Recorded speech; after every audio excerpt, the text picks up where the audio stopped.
It's that time again. It's time for another Saturday night special where we talk about everything rockhounding related. Well, I can see from my video analytics that a number of you have been sharing some of my recent videos on different platforms out there. And for that, I would like to say thank you all. You know, it's always feels good when you see those numbers going up. Some not great news to share. Who doesn't like the good news or bad news first, right? This guy here is a beautiful, beautiful Luckystrike. Let's see, how can we see this? How about there? How about there? Luckystrike Thunder Egg, okay? A couple of weeks ago, I called the Luckystrike mine, and I was like, are you guys going to be opening for the 2022 season? And, well, they told me they hadn't made up their mind, and that when they did, they would post on their Facebook page. And, well, sadly, they will not be opening the mine for the 2022 season. But, bummer, you know. I was hoping they were going to open, especially knowing what I know now about these awesome Thunder Eggs. I wanted to go out there and get some more. But yeah, I mean, you can't always have it the way you want. And I understand their reasoning. I mean, you know, their mine requires, I mean, basically you have to have a backhoe. And with price of fuel and all the stuff the way it is, you know, the likelihood of them having a shorter season due to drought, people not going, yeah, I mean, you know, it makes it hard, right? I mean, I think the lesson should be, though, when the opportunity presents itself to go to a mine, even a feed egg mine, you might want to take it if you're in any way able to. I mean, you never know. I mean, it could be the last opportunity. I mean, somebody's always got to be the last, I guess. I mean, there's people that were at Richardson's on the last day. We went to the Luckystrike, I think, a month before they closed. My buddy Sean, he went there on their day of their closing. And yeah, I mean, I feel for them. I hope they can open up in future summers. Or who knows, maybe they'll open up on a special occasion this summer. Well, I love some Thunder Eggs. And this past week, we cut some Thunder Eggs. Well, this one specifically. And we cut it a few different ways. And that's a fun video, right? So that we can see the same egg in two different orientations. And yeah, now I got these, I got some Thunder Egg wedges. I will say the book, The Formation of Thunder Eggs, Lithophysize, is fabulous. It's an excellent book, although it seems like you can't get it anymore, which that's a shame. But if you do happen to get it, it is a mind-blowing Thunder Egg read. You know, one of the things that I really enjoy about the Thunder Eggs is, I guess, how you don't get to see what you really are getting, you know? So there's a little bit of a gamble, okay? And most of the time you do pretty well, but I guess I like that. I like a rock that is just ugly on the outside, you know, or maybe not ugly, but it's like a sleeper rock. Like, you just don't know. And you could cut into it and you could have a total bust. And I really just think that there's certain things out there that I just find very appealing, I guess mostly because they're not a conventionally attractive rock, you know? And there's a lot of very, like, flashy things, right? Like, well, I mean, for an example, right? Like, you can just take a, like a Brazilian agate, right? And that looks pretty good. You can cut it and it looks even better. But even just on the outside, they can look quite nice. You know, there's a lot of material. Crystals is a prime example of something that just looks good. Well, what we have here is we have some calcite that we collected from Utah in last summer. And well, I've been cutting it. I've been trying to cut down my pile, see what's good, what's keeping. And I've already had a couple of these cut and polished. And here's one. Kind of meh, but pretty good on the inside. It's kind of a fun one. This is another one where you look at it and you're like, meh, you know, kind of ugly, right? You can kind of see through that there's some potential, you know, but really it's a very blah. And then on the inside, very pretty material. Love it.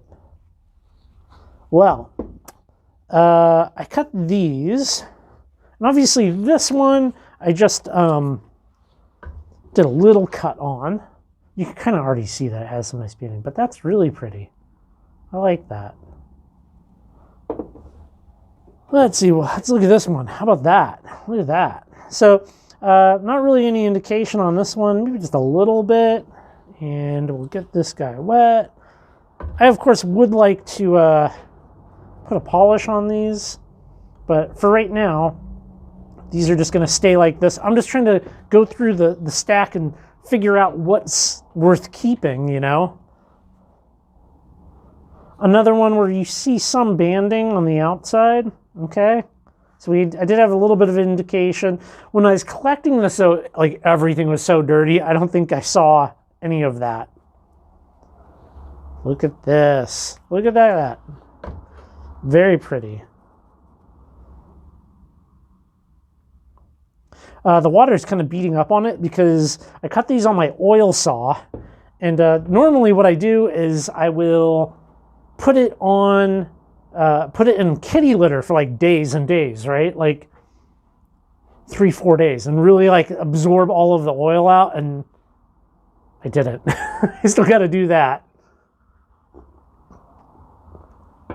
Finally, quite possibly one of my favorites. Look at this. This one I find impressive. The colors are very nice.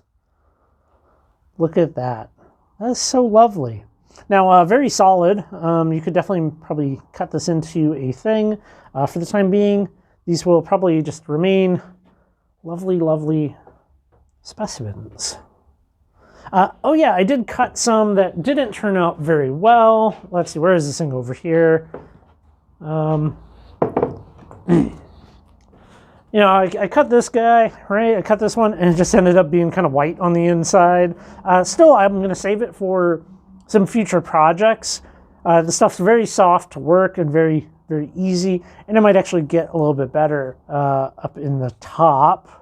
So still going to keep this one. So although not spectacular, it's not really not a backyard rock. It's not a chuck it rock. Well, hanging out with Jason at his rock shop down there in Pullman. Fabulous time. That was my first time. Well, not my first time. That was my second time meeting Jason. I first met Jason at a rock show in Lewiston, Idaho, and we chatted, and you know, I reached out to him and I was like, hey, like I saw that he did a video on Facebook talking about CBAs, and I was like, oh, CBAs, I want to show some sweet CBAs. And well, that was great. It was great to see his shop. I'm definitely going to be swinging into his Pullman rock shop and pestering him and saying hello when I pass through Pullman, you know. The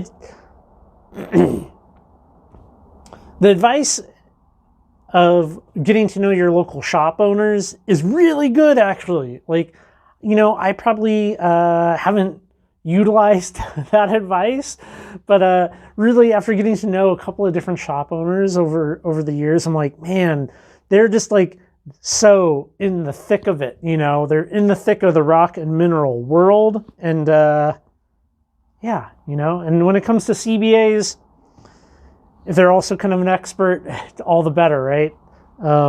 So one thing that we didn't cover that I think is important is to talk about the rarity of CBAs. Now, I've found not many, nowhere near as good as what he's found, but I have found some good ones, okay? And we'll look at those here. So here's some better CBAs from my own collection. Now, CBAs take a massive amount of work to find. And I think it makes for some of the most uninteresting videos. That's why we really haven't done a whole lot of videos other than going out to Fur Road, where it's like a slam dunk. You're going to find some like little glowy carnelian pieces. It's a needle in a haystack. It's a needle in a friggin' haystack. And I can only imagine the crazy amount of hours that Jason put in to assemble that collection. Way more hours than what I'm going to ever put in. That said, found some pretties, some nice guys here. A banding in there. This one I'm contemplating cutting. Not really that impressive, but that doesn't mean anything. We do have a little window. We do have a little potential here. This is a nice little piece of carnelian. I like that it has the eyes on it. The eyes are cool. And probably my two best agates, my two best CBAs. Look at that. Look at that eye in that.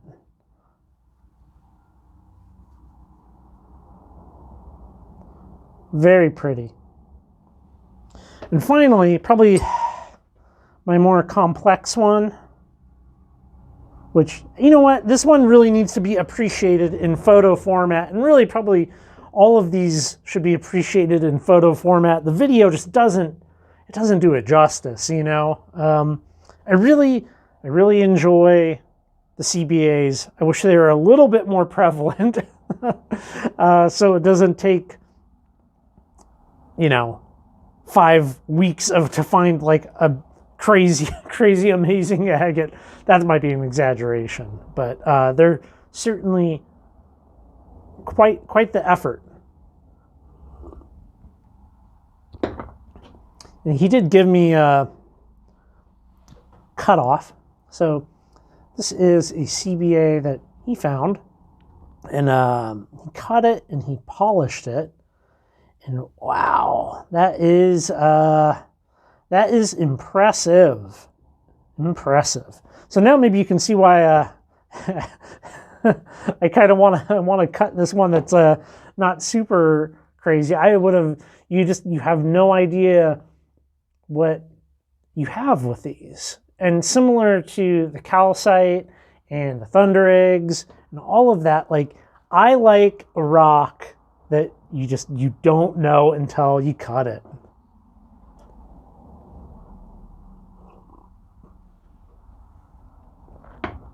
This did remind me of something that I should probably get a lot better at. I always like it when I've met people and we've done a little rock exchange, you know?